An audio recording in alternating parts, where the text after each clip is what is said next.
All right, here we go. Last homework, chapter 5, 5-9.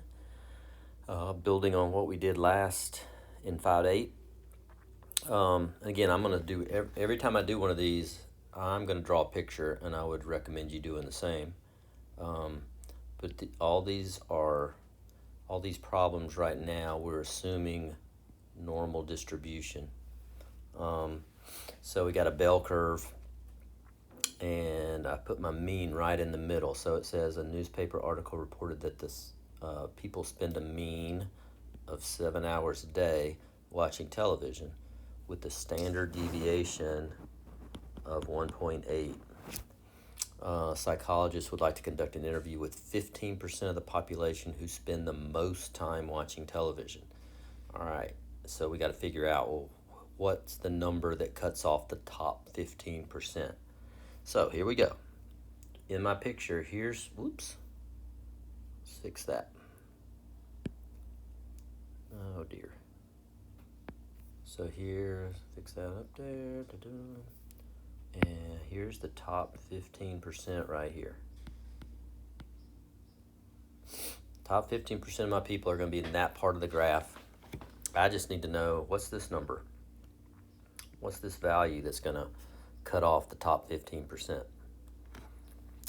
So I've got some ways to figure that out.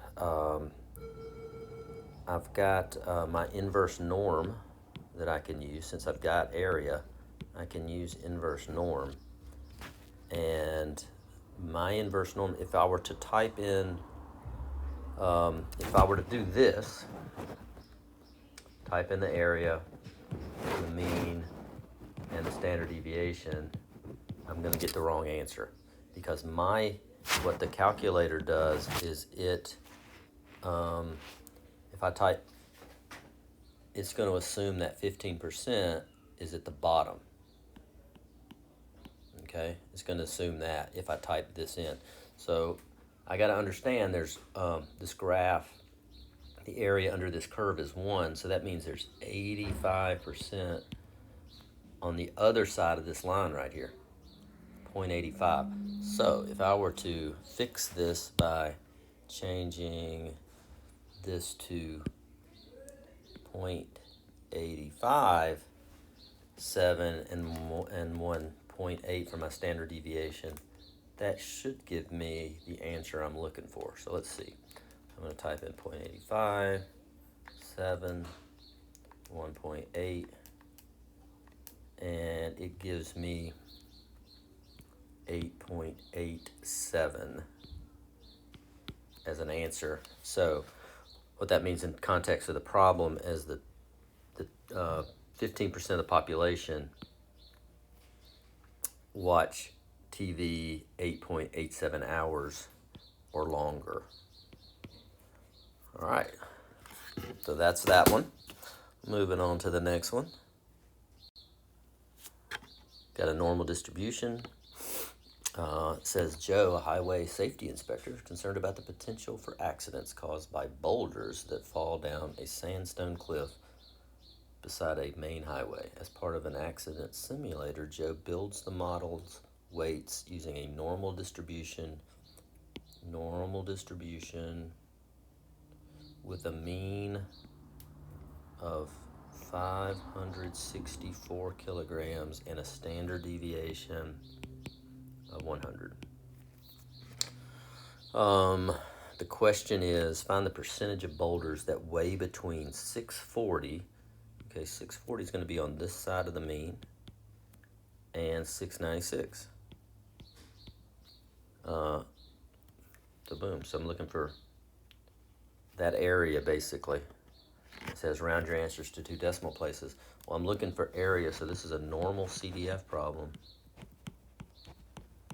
With my lower bound is 640. My upper bound is 696. My mean is 564, and my standard deviation is 100. So I go lower bound 640, upper bound 696, 564, and 100. And I come out with 0.1. What's the percentage? Okay, so 0.1302, so 13.02% would be 13% of the values are between those two numbers right there. Okay, not too bad. I think you can do that one. Try one more. Normal distribution finding a mean or standard deviation. This one's going to be a little bit different, but let's see. Suppose that the lifetime of a certain light bulb are normally distributed with a standard deviation of 120. If exactly 99% of the bulbs die before 900 hours, find the mean. So notice I don't know this. This is what I'm looking for. What I do know is that 99% of the bulbs die before 900 hours. So let's say here's 900 hours. 99% of my data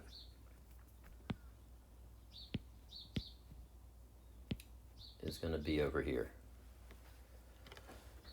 So carry your interpretations to at least 4 decimal places. So I got to find the mean here.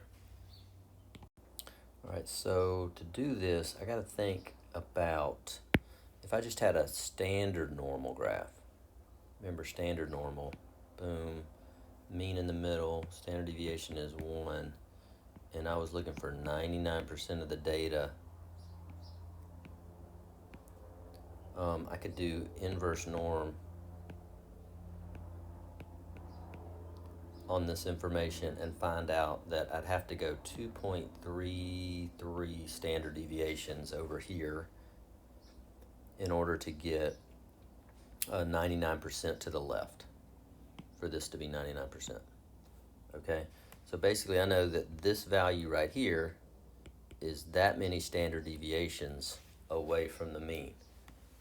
All right, so if I know that, my formula for figuring out a z-score, or this value right here, would be 900, my value, minus the mean, divided by the standard deviation, which we knew was 120. That should equal that value right there. So I do a little math. Multiply both sides by 120.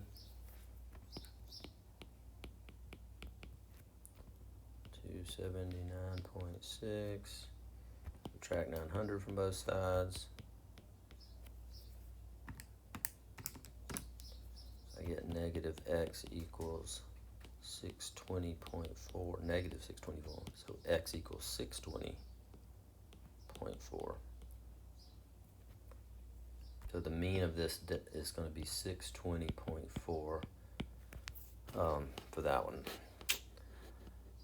These are a little tricky, but you can do them with some practice. So get going on practice and let me know if I can help.